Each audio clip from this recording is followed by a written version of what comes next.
नमस्कार शेतकरी मित्रांनो, जय सद्गुरू मित्रांनो. प्रचंड बहुमताने सत्तेवर आलेले महायुतीचे सरकार आपला पहिला पूर्ण अर्थसंकल्प उद्या सादर करणार आहे. सध्याची स्थिती जर बघितली तर राज्यावरील कर्जाचा जो काही बोजा आहे तो जवळपास 8 लाख कोटी एवढा प्रचंड वाढलेला आहे. पुढील 4 ते 5 वर्षामध्ये सुमारे 2.25 ते 3 लाख अंदाजे हे कर्ज वाढण्याची परत शक्यता आता इथे वर्तवली जात आहे. आता या पार्श्वभूमीवर समाजातील तरुण, वृद्ध, शेतकरी, मजूर आदी घटकांचा अपेक्षांचा न्याय देताना राज्य सरकारची कसोटी लागणार तर आहेच, पण याच्यातनं आपल्या शेतकरी वर्गाला काय लाभ होणार आहे, शेतकऱ्यांचं जे काही दुखणं आहे, शेतकऱ्यांचं जे काही कर्जमाफी आहे, सोयाबीनचं अनुदान असो, भावांतर योजना असो, या सगळ्या गोष्टी शेतकऱ्याला मिळतील का? कारण की शासन काय आहे, आपलं काय आहे, आपण पूर्ण गोष्टी समजून घेत नाही आणि बस फक्त भावनेच्या आधाराने या लोकांना आपण मतदान करतो आणि म्हणूनच इथं आपलं गाडं पडतं. कारण की सरकार आपल्याला मूर्ख समजतं, शेतकऱ्यांना ते वेळ समजतं, वेळच म्हणावं लागणार आहे. कारण की या पद्धतीने ते आपल्याला बाजारभाव देत नाही, हमी भाव देत नाही, हे म्हणजे ते आपले गणता आपल्याला ते एक कन्सिडर करत नाही, म्हणजे आपली गणतीच करत नाही आहे की या लोकांमुळे आपण कुठंतरी सत्तेत बसलो आहे आणि ह्यामुळेच आपल्याला हे असे त्यांच्या मागे मागे फिरावं लागणार आहे. सविस्तर जाणण्याचा प्रयत्न करणार आहोत, त्यामुळे शेवटपर्यंत बघा. नक्कीच याच्यातनं काहीतरी माहिती तुम्हाला मिळणार आहे. चॅनलला अजून सबस्क्राईब केलं नसेल, सबस्क्राईब करून ठेवा, लाईक करा, शेअर करा, लाईक करायला विसरू नका. महाराष्ट्र राज्याचं अर्थसंकल्पीय अधिवेशन सुरू झालं असून भाजपा, शिवसेना आणि राष्ट्रवादी काँग्रेस यांनी मिळून बनवलेल्या महायुती सरकारचा यंदाचा अर्थसंकल्प 10 मार्च रोजी सादर होणार आहे. लोकसभा निवडणुकीपूर्वी होणाऱ्या ते विविध राज्यातील विधानसभांच्या निवडणुकाच्या दरम्यान काळात देशातील अनेक राज्यांकडून अनेक कल्याणकारी योजना मोठ्या प्रमाणात सुरू करण्यात आल्या. आता या पार्श्वभूमीवर महाराष्ट्रामध्ये 2025 ते 26 या आर्थिक वर्षासाठी अर्थसंकल्प राज्याची आर्थिक ताकद, औद्योगिक विकास, रोजगार निर्मिती आणि शेतकऱ्यांचे प्रश्न यावर लक्ष केंद्रित करणारा असणे आवश्यक आहे आणि या संदर्भात शेतकऱ्यांना आता तशी अपेक्षा देखील आहे. आता जी काही ठळक नोंदी या अर्थसंकल्पात निश्चित करण्यात येणार आहेत त्या म्हणजे पायाभूत सुविधांचा विकासासाठी, शिक्षणासाठी, महत्त्वाचं म्हणजे कृषी आणि संलग्न सेवांसाठी, वैद्यकीय आणि आरोग्य क्षेत्र, सामाजिक सुरक्षा कार्यक्रम, रस्ते बांधकाम, औद्योगिक विस्तार, वाहतूक व्यवस्थापन, प्राथमिक उच्च माध्यमिक शाळांच्या ICT lab, smart engineering, polytechnic महाविद्यालयांच्या, म्हणजे एवढे जे काही प्रश्न आहेत त्या प्रश्नांवर आता अर्थसंकल्प कशा पद्धतीने तरतूद करणं हे आपल्या बघण्यासारखं असणार आहे. शेतकऱ्यांचा नमो शेतकरीचा हप्ता असो, PM किसानचा हप्ता असो किंवा शेतकऱ्यांचं जे काही बी बियाणे असो, त्याला लावणारा जो काही SGST आहे, CGST आहे,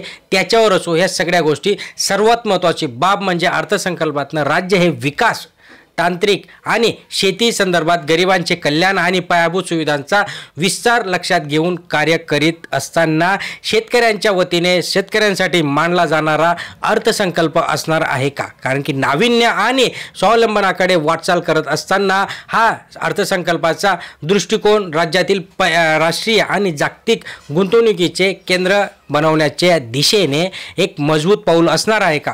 ह्या सगळ्या गोष्टी अलीकडच्या काळात देशाच्या किंवा राज्याचा अर्थसंकल्प पाहिल्यास त्यामध्ये अर्थव्यवस्थेचा किंचितही विचार न करता, शेतकऱ्यांना कुठल्याही कल्याणकारी योजना न देता, मागच्या ज्या काही योजना आहेत त्याच रिपीट करता आणि ज्या काही मागच्या ज्या योजना आहेत त्यांचा देखील अजून शेतकऱ्यांपर्यंत पूर्णतः पैसा न पोचवणं, लाडकी बहीण योजनेसंदर्भात असो, ज्या पद्धतीने घोषणा करण्यात आली होती 3,000 रुपये देऊ, 2,100 रुपये देऊ, ते अजून देण्यात नाही आले. सरकारने दरवर्षी 46,000 कोटी रुपये खर्ची पडणार असताना वाढीव रकमेने हाच खर्च सुमारे 56,000 कोटींपर्यंत जाईल. हे लक्षात घेण्यासारखे. आणि हा जो पैसा आहे हा पैसा आपल्याचकडून ते वसूल करता. कसं? बी बियाणांना GST लावणं, शेतकऱ्यांचा मालाला भाव न देणं, याच्यातनं पैसा वसूल करतात. महाराष्ट्राचा अर्थव्यवस्थेचा आधार हा कृषी म्हटलं जातं, पण त्यापैकी जवळपास 9 ते 9.5% रक्कम फक्त लाडकी बहीण योजना आणि अन्य कल्याणकारी योजनांवर खर्ची जर करावी लागणार असेल तर मग शेतकऱ्यांना देणार काय? हा सगळ्यात महत्त्वाचा प्रश्न.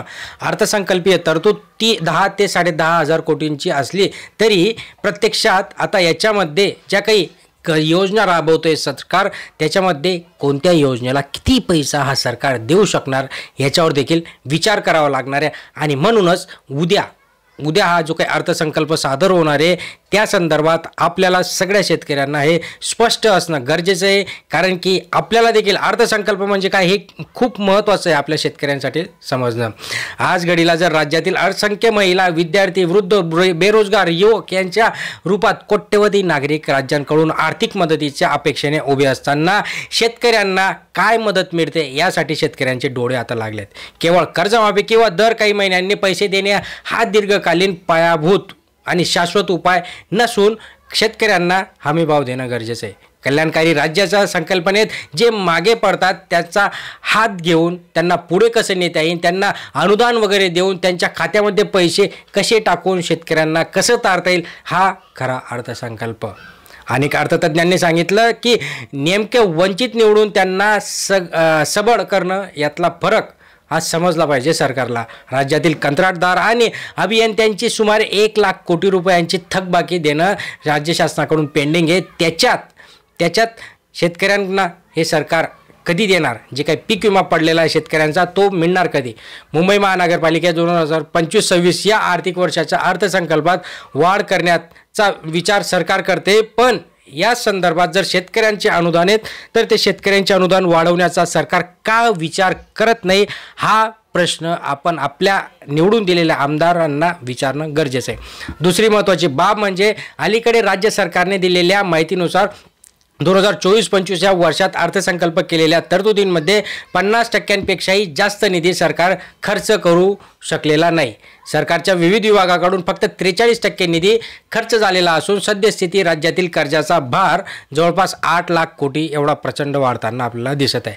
त्यातच पुढील 4 ते 5 वर्षात अंदाजे 2.5 ते 3 लाख कोटी रुपयांची कर्ज परतफेड करावी लागणार आहे महाराष्ट्र सरकारला. यासाठी सरकारने महसुली उत्पन्न वाढीसाठी स्रोत काय आहेत यावर अर्थसंकल्पातील नेमकेपणाने प्रकाश टाकला गेला पाहिजे.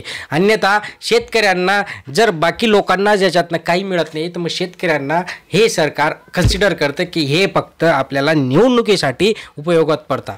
देशाच्या एकूण उत्पन्नातील असणाऱ्या महाराष्ट्राचा जो काही वाटा आहे त्यात घट झालेली असून महाराष्ट्राचा वाटा 15%वरून 13%वर पसरला आहे. आता याची कारणं काय, तर त्यांचा शोध घेऊन त्यावर गांभीर्याने विचार करणं हे सरकारचं काम आहे. त्याच्यातच अर्थसंकल्पाचा लेखाजोखा मांडत असताना अनाठायी खर्च नेमका कुठे होत आहे, कोणत्या लोकांना हे कॉन्ट्रॅक्ट वगैरे जे काही दिले जात आहे. बीडची जर परिस्थिती बघितली तर फुकटात जे काही कॉन्ट्रॅक्ट देण्यात आले होते वाल्मिक कराडला, त्याच्यावर जर काहीतरी पैसा वसूल करता आला तर तोच पैसा शेतकऱ्यांना का वाटता येणार नाही याच्यावर विचार चिंतन मनन करणं खूप काही गरजेचं आहे. आर्थिक क्षेत्राचा ताळेबंद मांडून सुस्पष्ट धोरण स्वीकारणं हितबाह्य ठरणार असून आता याच्यातनं जर शेतकऱ्यांना या अर्थसंकल्पातनं काही नाही मिळालं तर मग शेतकऱ्यांना परत एकदा एक वर्ष परत या सरकारचे आपल्याला पाय धरावे लागणार आहेत. म्हणजे कसं, कधी देणार याच गोष्टींचा आपल्याला कंटिन्यू वाट बघावी लागणार आहे. जर विचार केला तर ह्या खूप काही मोठी आहे. आपण म्हणतो की आपलं एका मताने काय होणार आहे, 500 रुपये 1000 रुपयाने काय फरक पडणार आहे, पण हा जो फरक पडतो ना हा 5 वर्ष 365 गुणिले 5 म्हणजे जवळपास 1700-1800 दिवस आपल्याला ह्या लोकांना झेलावं लागतं. या लोकांच्या मनमानीने आपल्याला राहावं लागतं. आपल्या सगळ्या इच्छा अपेक्षा मारून आपल्याला झुरत मरावं लागतं. पावसाळा येतो, उन्हाळा येतो, हिवाळा येतो, पिकांचं नासधूस होते, नुकसान होते, या लोकांना काही फरक पडत नाही.